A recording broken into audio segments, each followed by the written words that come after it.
Hi friends, আজকে যে টপিকটার উপর তোমাদেরকে ভিডিও নিয়ে চলে এসেছি, তো আজকে এই টপিকটা মেন বিষয় হচ্ছে কি সাবমেরিন। তো তোমাদের সাবমেরিন কি সেটা তো বলবোই, তার সঙ্গে সঙ্গে বলবো যে কোনো দেশের সঙ্গে যখন কোনো দেশের সীমান্ত নিয়ে বিবাদ হয় এবং সীমান্ত নিয়ে বিবাদ হওয়ার সময় বা যুদ্ধের সম্ভাবনা কিন্তু থেকে থাকে। যেমন তোমরা শুনে থাকবে চীন অগ্রাসন হয়েছে ভারতের যে শিলিগুড়ি রাজ্যটা রয়েছে সেই শিলিগুড়ির উপর অগ্রাসন হয়ে আছে। ঠিক তেমনই পাকিস্তান কিন্তু দীর্ঘদিন ধরেই ভারতের সঙ্গে বিবাদ রয়েছে। তোমরা শুনে থাকবে যে ইউক্রেনের সঙ্গে রাশিয়ার যুদ্ধ কিন্তু আজ অবধি চলতেই আছে, প্রায় 2 বছর, কিন্তু যুদ্ধ থামার কোনো সম্ভাবনাই দেখা যাচ্ছে না। তো ঠিক এরকম পরিস্থিতিতে দুটি দেশের যুদ্ধাবস্থা পরিস্থিতিতে একটি দেশের কাছে কি কি অস্ত্র থাকা দরকার বা যে সমস্ত অস্ত্রগুলি থাকা দরকার সেই সমস্ত অস্ত্রের মধ্যে একটি গুরুত্বপূর্ণ অস্ত্র হচ্ছে কি এই সাবমেরিন। তো সাবমেরিন কি, ভারতের কাছে কতগুলি সাবমেরিন রয়েছে, কোন কোন প্রজেক্টের দ্বারা সাবমেরিন ভারত কিনে নিয়েছে কোন কোন দেশের থেকে, তো এমনও হাজারো ইনফরমেশন দিয়ে আজকের ভিডিওটা তোমাদের কাছে নিয়ে চলে এসেছি। তো তোমাদের কাছে শুধুমাত্র একটাই রিকোয়েস্ট, শুরু থেকে শেষ অবধি ভিডিওটা দেখতে থাকো, তবেই তোমরা এই ভিডিওর গুরুত্ব বুঝতে পারবে। মেন বিষয়ে যাওয়ার আগে আমি গোবিন্দ বৈশ্য, আর তোমরা দেখছো তোমাদের প্রিয় YouTube channel Bengali top study. আজকে যে সাবমেরিন সম্পর্কে যে ভিডিওটা নিয়ে চলে এসেছি, এই ভিডিওটার মাধ্যমে আমরা সাবমেরিনের ইঞ্জিন অনুযায়ী সাবমেরিন কয় প্রকার এবং অ্যাটাক মানে কি আক্রমণের দিক থেকে সাবমেরিন কত ধরনের হয় বা কোন কোন দেশের কাছে থেকে ভারত কিনে নিয়েছে এই সমস্ত সাবমেরিন, কতবারই খতরনাক, এবং আমরা তার সঙ্গে সঙ্গে আলোচনা করব ভারতের কাছে এখনো অবধি কতগুলি ভাড়াটে সাবমেরিন আছে। তো দেখো, আজকে যে আমরা সবার প্রথমে আলোচনা করব যে ইঞ্জিন অনুযায়ী সাবমেরিন কত প্রকার। সাবমেরিন সম্পর্কে আগে একটু বলে নিই। সাবমেরিন হচ্ছে যখন আমরা স্থলের মধ্যে দেশের সঙ্গে দেশের যুদ্ধ হয় তখন আমরা কি করি, যে সেনাবাহিনী দ্বারা আমরা কিন্তু যুদ্ধ নিপাট করার চেষ্টা করি বা যুদ্ধ থামানোর চেষ্টা করি। ঠিক তেমনই বায়ুপথেও আমাদের কিন্তু অনেক সেনা রয়েছে যেটাকে আমরা বায়ুসেনা দ্বারা, ঠিক তেমনই জলের মধ্যে অর্থাৎ সাগরের মধ্যে যে নেভি, ইন্ডিয়ান নেভি রয়েছে, সেই ইন্ডিয়ান নেভি দ্বারা কিন্তু আমরা ইন্ডিয়ার কথা বলছি, ইন্ডিয়ার মধ্যে যে নেভি রয়েছে ঠিক নেভিরই একটি অস্ত্র হচ্ছে কি এই সাবমেরিন, যেই সাবমেরিন দিয়ে জলের ভিতরে মাছের মতো জলের ভিতরে আমরা শত্রুদের আক্রমণ করতে পারি। জলের ভিতরে যে আক্রমণ করার জন্য যে অস্ত্র ব্যবহার করা হয় সেটা হচ্ছে কি সাবমেরিন। তো এই সাবমেরিন ইঞ্জিন অনুযায়ী 3 প্রকার বা 3 ধরনের ইঞ্জিন অনুযায়ী এখন অবধি সাবমেরিন কিন্তু ভারতের কাছে রয়েছে। দেখো এটা কি, যে ইঞ্জিন অনুযায়ী সাবমেরিন হচ্ছে 3 প্রকার বললাম। সবার প্রথমে যেই সাবমেরিন, 1 নম্বরে রয়েছে কনভেনশনাল সাবমেরিন, 2 নম্বরে রয়েছে কি এআইপি টেকনোলজি সাবমেরিন, তারপরে 3 নম্বরে রয়েছে কি নিউক্লিয়ার সাবমেরিন।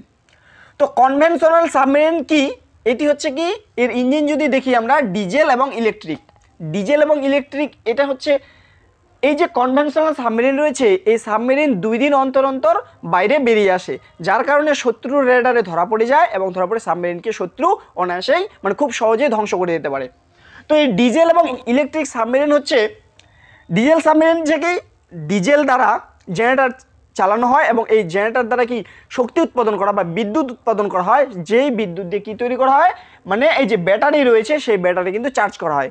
এই ব্যাটারির দ্বারা সেই ব্যাটারি অর্থাৎ ব্যাকআপ সিস্টেম দ্বারা কিন্তু ইঞ্জিন চলে জলের ভিতরে। এই যে 2 দিন ধরে যে ব্যাকআপ সিস্টেম হয়, এই ব্যাকআপ সিস্টেমের জন্য কিন্তু যে 2 দিন পর পর কিন্তু সাবমেরিনকে বাইরে বেরিয়ে আসতে হয়।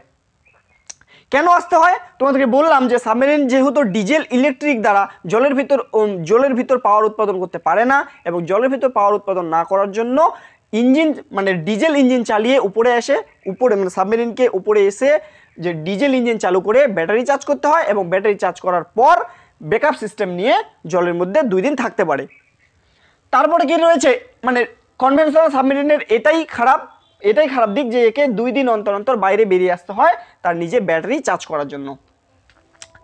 নেক্সট যে এআইপি টেকনোলজি সাবমেরিন, এআইপি কথার মানে হচ্ছে এয়ার ইন্ডিপেন্ডেন্ট প্রপেনশন। এই যে সাবমেরিন রয়েছে এটি হচ্ছে কি যে জলের ভিতরেই নিজে বিদ্যুৎ উৎপাদন করে, এটাতে কোনো অক্সিজেনের দরকার পড়ে না, অক্সিজেন ছাড়াই বিদ্যুৎ উৎপাদন করতে পারে, যেই বিদ্যুৎ দ্বারা কি বা যেই শক্তি দ্বারা মানে এই সাবমেরিন চলতে পারে। এই সাবমেরিনকে 15 দিন অন্তর অন্তর জলের বাইরে আসতে হয়। তারপরে কি রয়েছে, এই যে নিউক্লিয়ার সাবমেরিন। নিউক্লিয়ার সাবমেরিনের মধ্যে এআইপি টেকনোলজি থাকে, যার কারণে সে কি যে মাসের পর মাস, কারণ যেহেতু জলের ভিতরে যেহেতু শক্তি উৎপাদন হবে, এই শক্তি দ্বারা সে নিজের মেনটেন কাজ করতে পারবে এবং সে ঘোরাফেরা করতে পারবে। তার জন্য একে 3 মাস অন্তর অন্তর বাইরে বেরিয়ে আসতে হয়। 3 মাস অন্তর অন্তর, দেখো যে এর তো ইঞ্জিনের কোনো তো এর দরকারই পড়ে না যে এই ইঞ্জিনের কারণে বাইরে আসবে, তার তো কোনো দরকারই নেই, কারণ এআইপি টেকনোলজি রয়েছে যে নিজে নিজেই জলের ভিতরেই সে শক্তি উৎপাদন করবে। একে 3 মাস অন্তর অন্তর বাইরে বেরিয়ে আসতে হয়, কারণ এই কারণে যে সমস্ত লোক বা যে সমস্ত সেনাপ্রধান, যে সেনারা সাবমেরিনের ভেতর থাকে, মেনটেন্যান্সরা থাকে, তাদেরকে খাওয়ার জন্য বা তাদের যে সমস্ত খাওয়ার লাগে বা মেডিসিন লাগে, সেই সমস্তের জন্য তাদেরকে কি 3 মাস অন্তর অন্তর বাইরে আসতে হয়। তো এই ছিল তোমাদের কি যে ইঞ্জিন অনুযায়ী সাবমেরিনের ভাগ। এরপর আমরা দেখব যে অ্যাটাক অনুযায়ী বা আক্রমণের দিক থেকে সাবমেরিন কত প্রকার। তো এবার আমরা দেখে নিব যে আক্রমণ অনুযায়ী সাবমেরিন কত প্রকার। আক্রমণ অনুযায়ী সাবমেরিন হচ্ছে 2 প্রকার। একটা হচ্ছে কি অ্যাটাক সাবমেরিন বা তারপিডো সাবমেরিন, যে সাবমেরিনের মধ্যে যে জলের ভিতরেই যখন শত্রু অস্ত্রকে ধ্বংস করার জন্য এক ধরনের মিসাইল লঞ্চ করা হয়, সেটা হচ্ছে কি যে তারপিডো সাবমেরিন, অর্থাৎ জলের ভিতরেই শত্রুকে ধ্বংস করে দিবে, সেটা হচ্ছে তারপিডো সাবমেরিন। তারপরে দেখো যে আরেকটা রয়েছে কি মিসাইল সাবমেরিন। এই মিসাইল সাবমেরিন কি? মিসাইল সাবমেরিন হচ্ছে যে সমস্ত সাবমেরিনের মধ্যে মিসাইল জলের ভিতর থেকে লঞ্চ করা যায় বা মিসাইল অ্যাটাক করা যায় কোনো একটি দেশের উপর, তখন সেই সাবমেরিনকে বলা হয় কি মিসাইল সাবমেরিন। এই মিসাইল সাবমেরিন থাকাটা জরুরি প্রতিটা দেশের কাছে। কেন জরুরি? কারণ এই সাবমেরিন সবসময় তো ব্যবহার করা যায় না, কিন্তু কোনো একটি শত্রু দেশকে দাপট দিয়ে রাখার জন্য এই মিসাইল সাবমেরিনের কিন্তু দরকার হয়। কারণ কোনো শত্রু যদি আচমকা অ্যাটাক করে দেয়, তাহলে এটি দ্বিতীয় পাওয়ার মানে ব্যাকআপ সিস্টেমের জন্য এই সাবমেরিন থাকা দরকার, যাতে সেই দেশের কাছাকাছি গিয়ে যে হঠাৎ করেই সেই দেশের উপরও অ্যাটাক করা যায়। তো সেই ছিল কি মিসাইল সাবমেরিন। তো এতক্ষণ ধরে আমরা জানলাম যে সাবমেরিন হচ্ছে অ্যাটাক অনুযায়ী হচ্ছে 2 প্রকার এবং যে ইঞ্জিন অনুযায়ী সাবমেরিন হচ্ছে 3 প্রকার। তো এবার আমরা জেনে নেব যে ভারতবর্ষের কাছে কতগুলি সাবমেরিন রয়েছে, এখন অবধি কতগুলি সাবমেরিন রয়েছে। এবং এই যে ভারতবর্ষ আমরা কথা বলছি, এই ভারত কিন্তু অনেকগুলি সাবমেরিন অনেকগুলি প্রজেক্টের মাধ্যমে বিভিন্ন দেশ থেকে কিনে নিয়েছে। তো এই কি কিনে নিয়েছে দেখো, ঠিক তেমনই একটি প্রজেক্ট রয়েছে যে 877 প্রজেক্ট দ্বারা জার্মানির কাছ থেকে যে ভারতবর্ষ 4টি সাবমেরিন কিনে নেয়। তো এই 4টি সাবমেরিনের মধ্যে যে নাম রাখা হয়, ভারতে এর নাম রাখা হয় কি শিশুমার ক্লাস। ইন্টারন্যাশনাল নাম যদি আমরা দেখি, ইন্টারন্যাশনাল নাম হচ্ছে টাইপ 209। তারপরে দেখবো আমরা যে কি সাবমেরিন কিনে নিয়েছে। যেমন ভারতে এর নাম রাখা হয়েছে আইএনএস শিশুমার। আইএনএস কথার মানে হচ্ছে যে ইন্ডিয়ান নেভেল শিপ। এই ইন্ডিয়ান নেভেল শিপ অর্থাৎ আইএনএস শিশুমার। 2 নম্বরে রয়েছে আইএনএস শঙ্কুশ, 3 নম্বরে রয়েছে আইএনএস শঙ্কুল এবং 4 নম্বরে রয়েছে আইএস সালকি। এই 4টি সাবমেরিন ইন্ডিয়া জার্মানির কাছ থেকে কিনে নিয়েছে। তো এবার দেখবো এর খারাপই কি, এর সবথেকে প্রবলেম বা খারাপ দিকটা কোথায়। এই যে সাবমেরিনগুলো কিনে নেওয়া হয়েছে প্রত্যেকটাই হচ্ছে ডিজেল ইলেকট্রনিক সাবমেরিন। একে প্রতি 2 দিন অন্তর অন্তর বাইরে বেরিয়ে আসতে হবে। এবার 2 দিন অন্তর অন্তর যদি জল থেকে বাইরে বেরিয়ে আসে, তাহলে শত্রু স্যাটেলাইট দ্বারা এর বা রেডার দ্বারা যে সাবমেরিনকে অ্যাটাক করে নেবে, মানে নিজের রেডার দ্বারা সেকে দেখে নেবে যে সেই সাবমেরিন কোথায় রয়েছে এবং অনায়াসে কিন্তু সাবমেরিনকে ডিস্ট্রয় করে দিতে পারে। তো এটাই হচ্ছে এই সাবমেরিনের সবথেকে বেশি খারাপের দিক। এখানে যে এআইপি টেকনোলজি এখানটায় কোনো অ্যাক্টিভ নেই। তো এই ছিল তোমাদের শিশুমার ক্লাসের মধ্যে যে সমস্ত সাবমেরিন ভারতবর্ষ জার্মানির কাছ থেকে কিনে নিচ্ছে। এবার দেখব তো ঠিক একইভাবে প্রজেক্ট 75 দ্বারা ফ্রান্সের কাছ থেকে ভারত কিছু সাবমেরিন কিনে নেয়। ভারতে এর নাম রাখা হয় কি যে কলভারি ক্লাসের সাবমেরিন। তো কলভারি ক্লাসের মধ্যে কি সাবমেরিন রয়েছে, তো ঠিক প্রথমে 1 নম্বর যেটা রয়েছে যে আইএনএস কালভারি, 2 নম্বর রয়েছে আইএনএস করণ, 3 নম্বরে কি রয়েছে আইএনএস খন্ডারি, 4 নম্বরে রয়েছে কি আইএনএস বেলা এবং 5 নম্বরে রয়েছে আইএনএস বাক্সি এবং 6 নম্বরে যেটা রয়েছে 6 নম্বরে রয়েছে কি আইএনএস যে বারিচ। এই আইএনএস বারিচ, এই যে 6টি সাবমেরিন রয়েছে, এই 6টি সাবমেরিন কিসের মধ্যে পড়ে, যে কলভারি ক্লাসের মধ্যে কিন্তু পড়ে। তো এর ইন্টারন্যাশনাল যদি আমরা নাম দেখি, তাহলে এটা হচ্ছে স্করপিয়ান ক্লাসের সাবমেরিন। স্করপিয়ান ক্লাসের সাবমেরিন গোটা ইন্টারন্যাশনাল বাজারে কিন্তু অনেক গুরুত্বপূর্ণ, অনেক খ্যাতি নাম রেখেছে।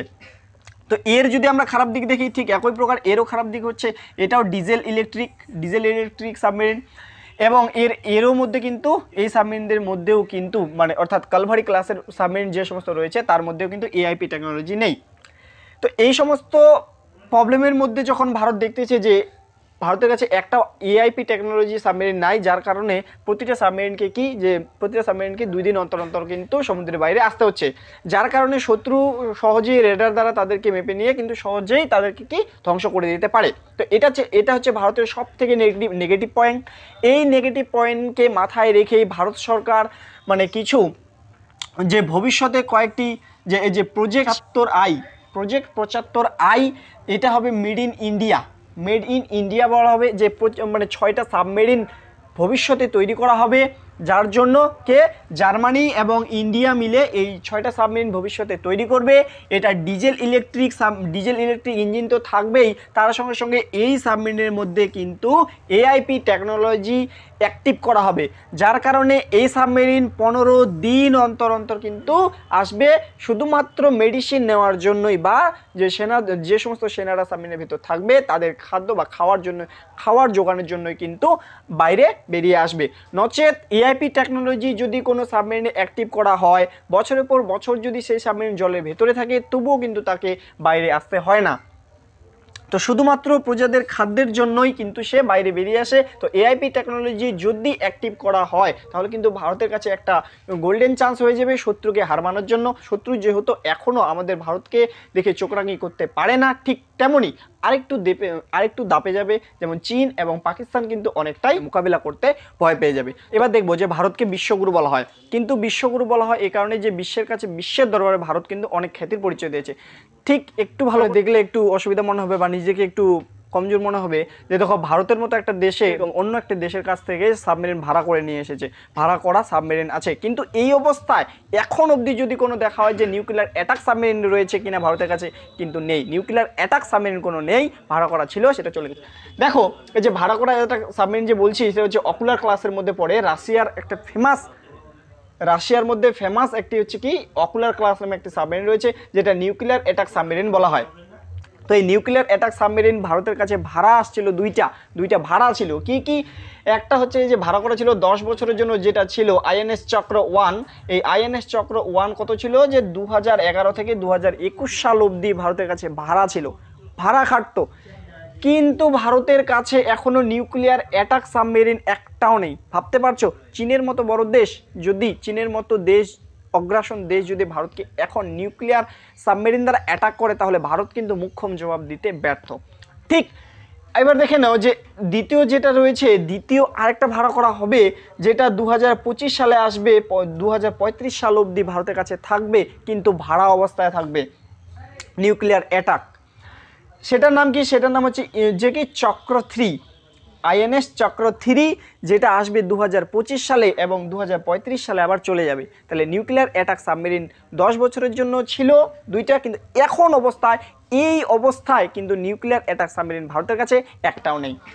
ভারত এই সমস্ত দিক বিবেচনা করেই ভারতকে একটু মানে ভারতের প্রধানমন্ত্রী বা বিভিন্ন যারা সেনাধ্যক্ষ রয়েছে তাদেরকে বলেন যে যাতে এই সেনার যে নেভির দিকটা কিন্তু মানে একটু মোটিভ দেওয়া কিন্তু খুব জরুরি। যেমন নিউক্লিয়ার অ্যাটাক সাবমেরিন কিন্তু ভারতের কাছে একটাও নেই, তাই ভারতকে এই দিকটা খুব মজবুত হতে হবে যাতে চীনের মতো অগ্রাসন দেশের মুখ্যম জবাব দেওয়া যায়।